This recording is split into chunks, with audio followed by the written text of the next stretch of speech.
বুঝতে হবে শিরিক কাকে বলে। শিরিক হলো এমন একটা গুনার নাম, যদি শিরিক থেকে মানুষ বাঁচতে পারে অন্যান্য গুনাহ তওবা করলে আল্লাহ মাফ দিবেন, সাজা কাটিয়ে হলেও কোনো না কোনো সময় মাফ পাইতে পারে। কিন্তু শিরিক করলে এই গুনার মাফ হবে না। শিরিক আল্লাহ মাফ করেন না। শিরিক হলো দুই প্রকার। শিরিক দুই প্রকার, একটা হলো বড় শিরিক আর একটা হলো ছোট শিরিক। বড় শিরিক হলো আল্লাহর ক্ষমতায়, আল্লাহর গুণে। আল্লাহ পাক তিনি যে মালিক, আমরা সৃষ্টি, আল্লাহ হলেন স্রষ্টা।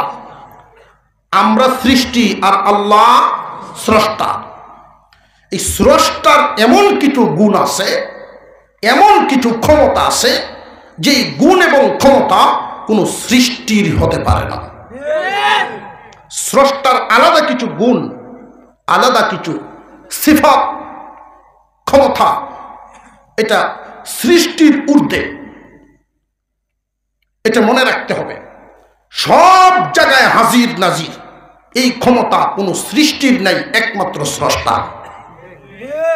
সমস্ত কিছু দেখান, সব কিছু দেখা, সব জায়গায় হাজির থাকা, এটা কিভাবে সম্ভব? কোনো সৃষ্টির পক্ষে সম্ভব না, একমাত্র স্রষ্টার দ্বারাই সম্ভব। বুঝে আসতেছে? আমরা এখানে আছি, যে যত অনেক মানুষ এমন আছেন, লক্ষ্য করে দেখবেন পীরকে এতটাই সম্মান দেন, এতটাই মর্যাদা দেন, মুসলমান না বুঝার কারণে অতিরিক্ত আবেগ, অতিরিক্ত আবেগ দেখায়া তারা মনে প্রাণে বিশ্বাস করে আমি গড়ে যা করি না করি আমার পীরের বাড়ির থেকে সব বলতে পারে। গাইবের খবর একমাত্র কে জানেন? আরো জোরে কোন। অনুপস্থিত, হাজির নন, সব কিছু, সকল কিছুর ইলম, জানা অজানা, আমরা যা জানি আর যা জানি না সমস্ত কিছু জানেন একমাত্র আল্লাহ। আল্লাহ সব চাইতে উপরে। নবীগণ সব জানতেন না, আল্লাহ যা জানান নবীগণ তা জানতেন। আল্লাহ যা জানাইতেন নবীগণ তা জানতেন। আল্লাহর যেই ইলম, নবীগণের কি সেই ইলম নাকি? স্রষ্টার সৃষ্টির মধ্যে পার্থক্য থাকা চাই। আল্লাহ যা দেখেন কোন সৃষ্টি তা দেখতে, তবে হ্যাঁ মাঝে মাঝে কিছু কারামত ঘটে।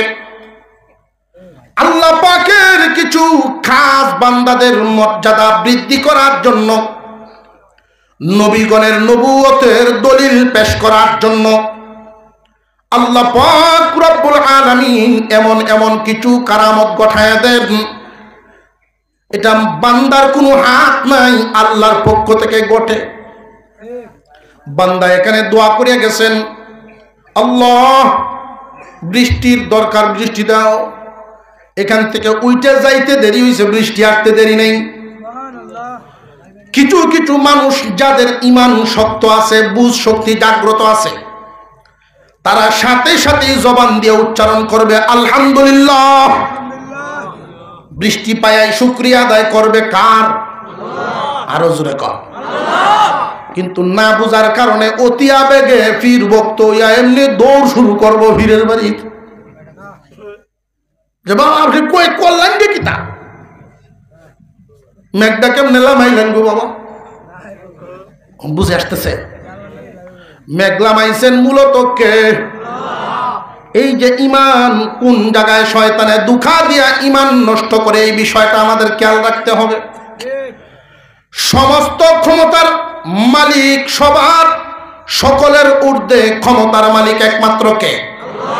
সকল ক্ষমতার মালিক কে? সকল গুণের মালিক আল্লাহ, ক্ষমতার মালিক আল্লাহ।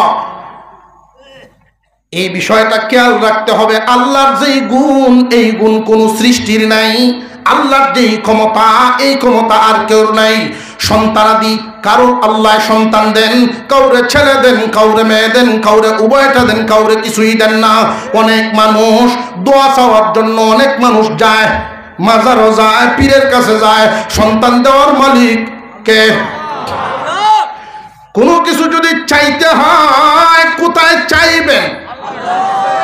আল্লাহ সূরাতুল ফাতিহার মধ্যে জানায়া দিয়েছেন, ইয়্যাকা না'বুদু ওয়া ইয়্যাকা নাস্তাঈন। একমাত্র তোমারই ইবাদত করি, তোমার কাছেই সাহায্য চাই। ইবাদত বলতে একমাত্র ইবাদত বলতে যা আছে কার জন্য? চাওয়ার জায়গাও যদি চাইতে হয় একমাত্র কার কাছে? এই আয়াতখানা সূরাতুল ফাতিহার এই আয়াতখানা দুনো প্রকার শিরিক থেকে বান্দাকে বাঁচার ইঙ্গিত দিচ্ছে। এই আয়াতখানা দেখো, উভয় প্রকার শিরিক থেকে নিজেরে বাঁচাইতে পারবা। আর শিরিক থেকে বাঁচাইয়া ইমান লইয়া দুনিয়া ছাড়ো। সরিষার দানা পরিমাণ ইমান থাকলেও আমি আল্লাহ তোমার জান্নাত দিব। উভয় প্রকারের শিরিক এই আয়াতের ভিতরে আছে। ইয়্যাকা না'বুদু ওয়া ইয়্যাকা নাস্তাঈন। একমাত্র তোমারই সাহায্য কামনা করি। সাহায্য একমাত্র কার? যা চাইবেন একমাত্র আল্লাহর কাছে চাইবেন। হ্যাঁ, উসিলা করা যায়, দোয়া চাওয়া যায়, পীর বুজুর্গ আলেম উলামা, আপনার পীরের কাছে, বুজুর্গের কাছে, আল্লাহর ওলিগণের কাছে দোয়া চাইতে পারবেন। মনে রাখতে হবে দেওয়ার ভান্ডার একটা। বুঝে আসতেনি? ইমানকে ঠিক করা হলো এতক্ষণের আলোচনা। চাওয়ার জায়গা একটা, দেওয়ার জায়গাও একটাই।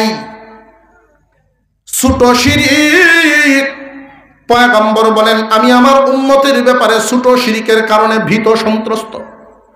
আমার উম্মতের ভিতরে ছোট শিরিকটায় আক্রান্ত বেশি হবে, উম্মত টের পাবে না।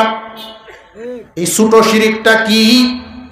চাওয়ার জায়গা বুঝলাম একমাত্র আল্লাহ, কিন্তু ইবাদত দেওয়ার জায়গাও। ইবাদত বলতে যা আছে একমাত্র কার জন্য হবে?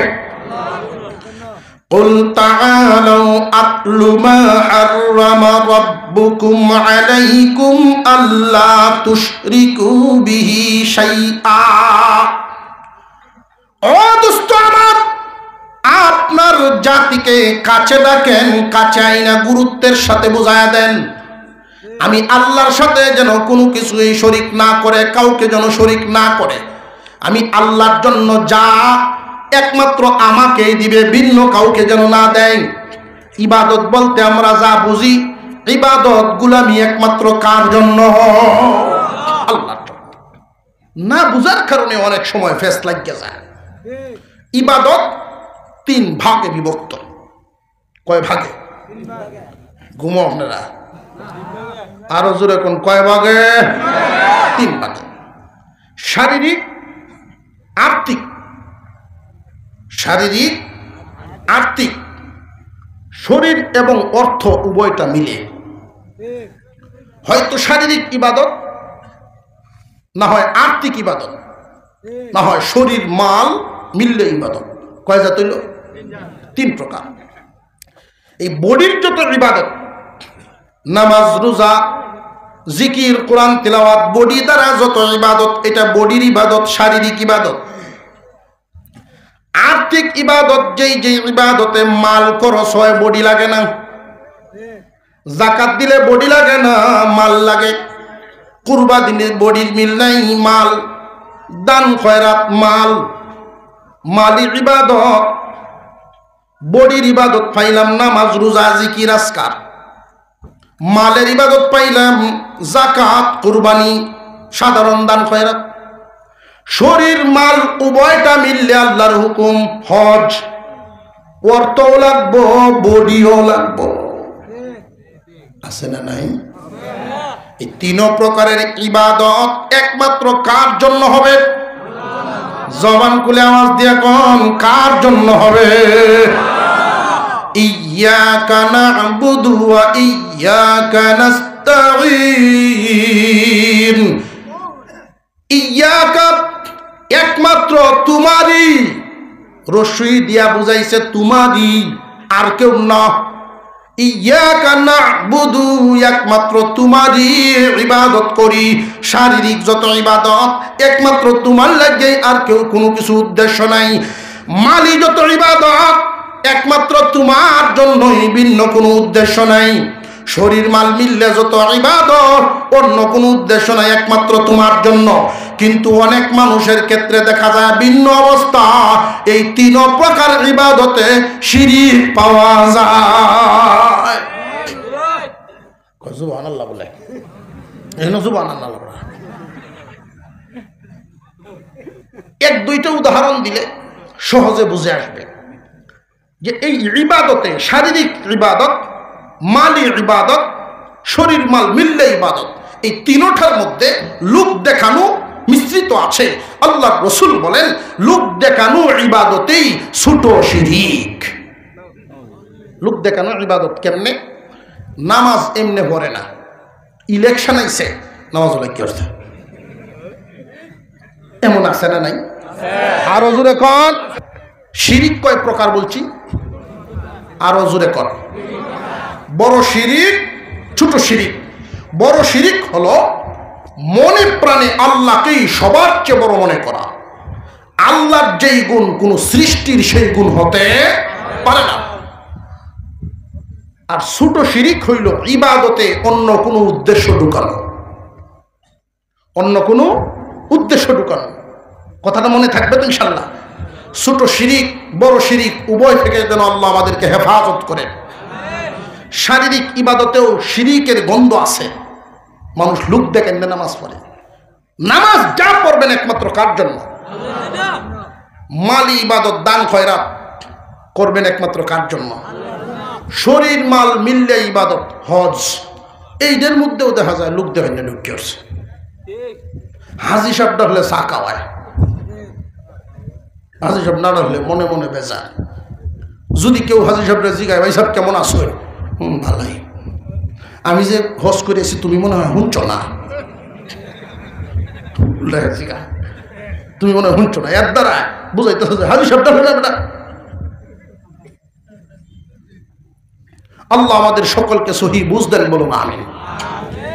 এই যে শিরিক সংক্রান্ত আলোচনাটা করলাম, এই বিধানটা শুধু আমাদের নবীর উপরেই নাজিল না, যুগে যুগে সমস্ত নবীর উপরে আল্লাহ নাজিল করেছেন। সমস্ত নবীগণের উপরেই আল্লাহ পাক নাজিল করেছেন। এই বিষয়টা যখন জমিনে যখন শিরিকের সয়লাভ হয়ে যায়, আল্লাহ ছাড়া ভিন্ন জায়গায় মানুষ সেজদা দেয়, আল্লাহ ছাড়া ভিন্ন ব্যক্তির কাছে চাইতে থাকে, এইরকম শিরিকের মতো অপরাধ যখন জমিনে বেশি হইতে থাকবে, আল্লাহ নারাজ হয়ে আসমানি গজব নাজিল করে দেন। আল্লাহ নারাজ হয়ে আসমানি গজব নাজিল করেন। আসমানি গজব এটা শুধু এই না যে ফাতর হুরিয়া এলাকা সাদা হয়ে উঠছে, এরকমই না। আসমানি গজব অর্থাৎ আল্লাহর পক্ষ থেকে গজবটা, এর সুরত বহু ধরনের আছে। এর মধ্যে একটা গজব হইব, দেখবেন ভাইয়ে ভাইয়ে শত্রুতা, চাচা বাইস্তায় বেমিল, একটা গোষ্ঠীর মধ্যে একজন আরেকজনের দেখতে না, আগের মিল মোহব্বত উঠিয়া যায়। বুঝে আসতেছে? আল্লাহর পক্ষ থেকে যেই গজব, এটা অনেক প্রকারের হয়। আল্লাহ যেন আমাদেরকে আল্লাহর পক্ষ থেকে গজব থেকে হেফাজত করেন, বলুন আমিন।